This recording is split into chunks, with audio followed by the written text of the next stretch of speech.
साजी निवाजी प्यारी साज संगत जी, प्यार और सत्कार से कहना धन निरंकार जी। तेरी संतान है, सारे इंसान है, फ़र्क तूने किसी को बनाया नहीं।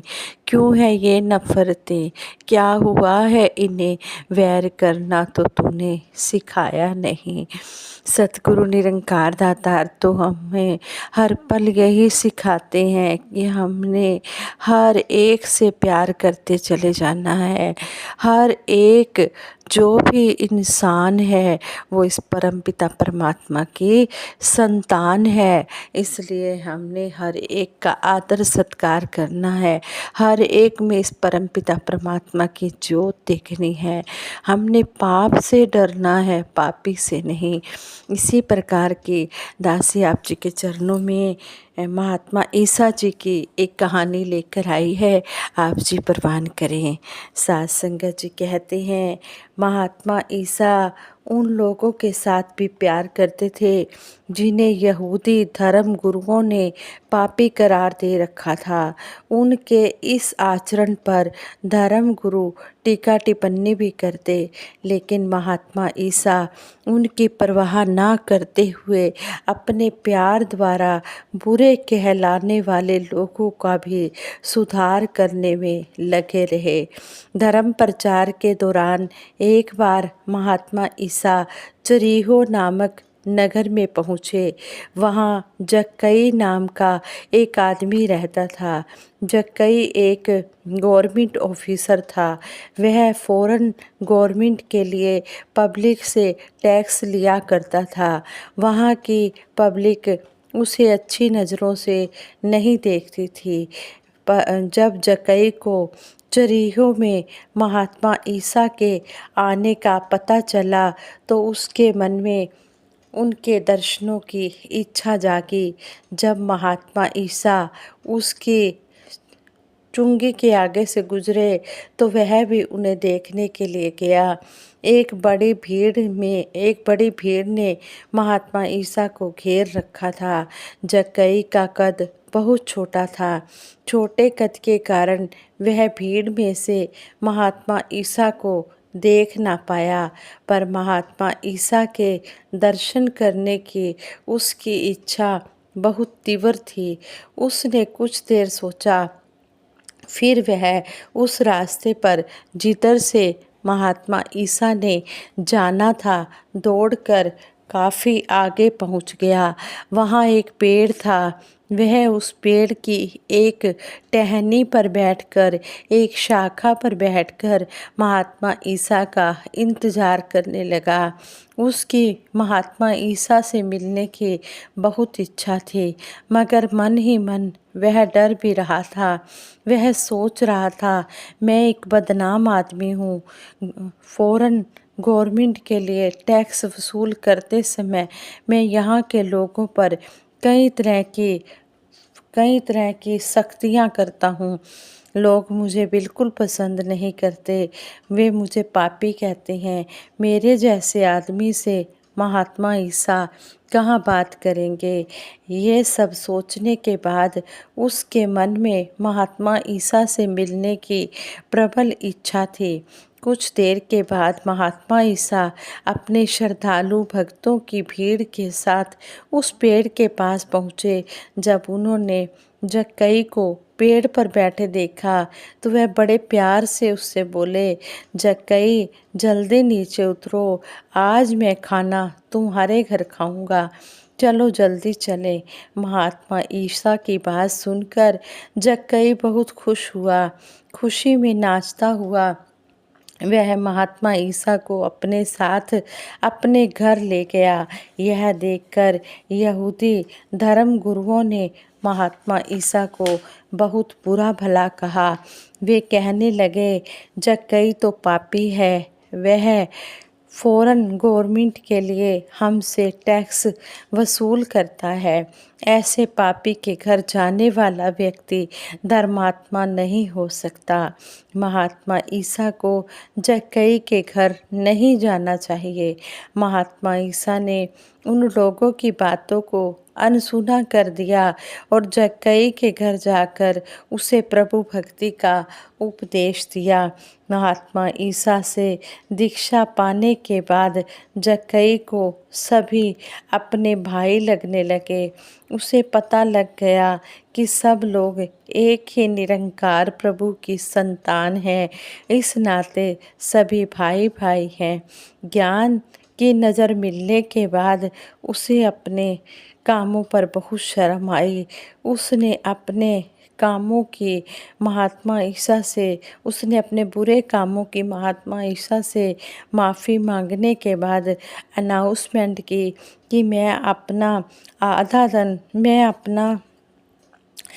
धन गरीबों की सेवा में लगाता हूँ और बाकी धन से मैं उन सभी लोगों को जिनसे मैंने ज़्यादा टैक्स वसूल किया था, टैक्स का चौगुना धन वापस लौटाऊंगा। जक्कई की इस अनाउंसमेंट के बाद महात्मा ईसा ने यहूदी धर्म गुरुओं को समझाते हुए कहा, प्रभु ने मुझे इसीलिए भेजा है कि मैं उन लोगों को जो कि परमेश्वर को भूलकर बुरे कामों में लग गए हैं, प्रभु के पास वापस ले आऊं। यह काम उन पापी कहलाने वाले लोगों को प्यार करके उनके पास जाकर उन्हें परमात्मा की असलियत बताकर ही किया जा सकता है, परमात्मा की हकीकत बताकर ही किया जा सकता है। यदि मैं भी उन लोगों से नफ़रत करने लगा तो यह काम आसानी से नहीं हो पाएगा। फिर जब परमेश्वर का सभी से एक सा प्यार है तो हमें किसी से नफ़रत करने का क्या अधिकार है? हमें नफ़रत करने का कोई किसी से हक नहीं है। इसके बाद जक्कई की ओर इशारा करके वह बोले, यह भी परमेश्वर की संतान है, इसे अपने किए पर दुख है, इसने अपनी भूलों का पश्चाताप करना चाहा है। कृपालु प्रभु ने इसके पाप माफ़ कर दिए हैं, अब यह पापी नहीं रहा। और फिर हमें नफ़रत पाप से होनी चाहिए, ना कि पापी से। हमारा विरोध पाप से हो सकता है, लेकिन किसी को पापी कहकर उससे नफ़रत करने का हमें कोई हक नहीं है, कोई अधिकार नहीं है। प्यार के द्वारा पापी को भी पाप से हटाया जा सकता है, लेकिन पापी से नफ़रत करके पाप को ख़त्म करना आसान नहीं है। संगत जी, ज्ञान की बातें तो बहुत इंसान सुनते हैं, पढ़ते हैं और कहते भी हैं। यह ज्ञान का संदेश आज ही नहीं दिया जा रहा, बल्कि इंसानों को युगों युगों से कहा जाता रहा है, लेकिन इसका लाभ उन्होंने ही लिया है जिन्होंने इसको सुनकर अपने मन में स्थान दिया है, इसको अपने जीवन का अंग बना लिया है। जिन्होंने केवल एक कान से सुन लिया और दूसरे कान से निकाल दिया, उनको कोई प्राप्ति नहीं होती। बाँस अगर ऐसे ही खाली हो तो एक तरफ से फूंक मारेंगे तो वो दूसरी तरफ से निकल जाएगी, लेकिन अगर उसको सही ढंग से बांसुरी का रूप दे दिया जाता है तो फूंक मारने से उसमें से बड़ी अच्छे स्वर निकलते हैं, जिन्हें सुनकर बहुत आनंद मिलता है। इसी तरह से हे मानव, दुनियावी पदार्थों के लिए तू सुनता तो है, लेकिन उनको तू दूसरे कान से नहीं निकाल देता, बल्कि मन में बसा लेता है। लेकिन जिस भक्ति के रास्ते को अपनाने की ज़रूरत है, इसको तू दूर कर देता है, इसको तू अपनाता नहीं है। जिस तरह से हज़रत ईसा मसीह जी ने भी कहा है कि कुछ बीज तो ऐसे स्थान पर गिरते हैं कि ऊपर ही ऊपर पड़े रह जाते हैं। रिजल्ट यह होता है कि कुछ पंछी आते हैं, उस बीज को उठा कर ले जाते हैं, हमें कोई पौधा प्राप्त नहीं होता, एक पेड़ भी प्राप्त नहीं होता, लेकिन कुछ बीज उपजाऊ ज़मीन में गिरते हैं, जिससे हमें भरपूर दाने मिलते हैं और हम माला माल हो जाते हैं। इसी तरह से हर हरि निरंकार रूपी बीज को जिसने अपने दिल में गहरा स्थान दे दिया है, जगह दे दी है, उसको भी जीवन में एक ऐसी ही प्रफुल्लता मिलती है। ज्ञान बीज से एक बड़ा पेड़ बन जाता है और हमें फल प्राप्त होते रहते हैं। यह परिवार निरंकारी मिशन जो हमारा बढ़ रहा है, इसमें कोई भी लालसा नहीं, कोई इच्छा नहीं, कोई कामना नहीं कि बहुत बड़ी बड़ी हाजिरियां हमने इकट्ठी करनी है।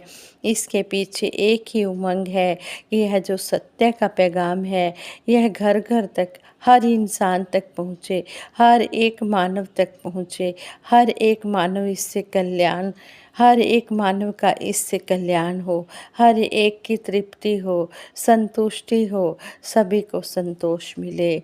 संगत जी, हम सतगुरु के अति शुक्रगुजार हैं, जिन्होंने हमें ब्रह्म ज्ञान देकर अपने चरणों से जोड़ा है, हमें साथ संगत माँ दी है, इस निरंकार हरि के दर्शन करवाए हैं। सतगुरु के चरणों में हम यही मांगते हैं कि दातार, जिस तरह आप जी ने इस ब्रह्म ज्ञान के साथ जोड़ा है, इसी तरह अंतिम श्वासों तक हमें जोड़े रखना, और जो भी सिखलाई हमें सत्संग से मिलती है, हम इन सिखलाइयों को अपने जीवन में कर्म रूप में धारण करते चले जाएं और सतगुरु के आशीर्वाद प्राप्त करते चले जाएं और अपना लोक सुखी परलोक सुहेला करें, और खुद भी इन कर्मों पर चलते हुए जो भी सतगुरु हमें समझाते हैं, चलते हुए हम सुख प्राप्त करें ही, और साथ ही हम दूसरों को भी प्रेरणा देकर निरंकारी मिशन के साथ जोड़ें। जिस तरह हम आनंद को प्राप्त कर रहे हैं, इसी तरह सभी ये मानव जीवन का लाभ उठाते हुए इस परम पिता परमात्मा को पाकर ये आनंद प्राप्त करते चले जाएं, सभी का लोक सुखी परलोक सुहेला हो जाए। साथ संगत जी प्रेम से कहना, धन निरंकार जी।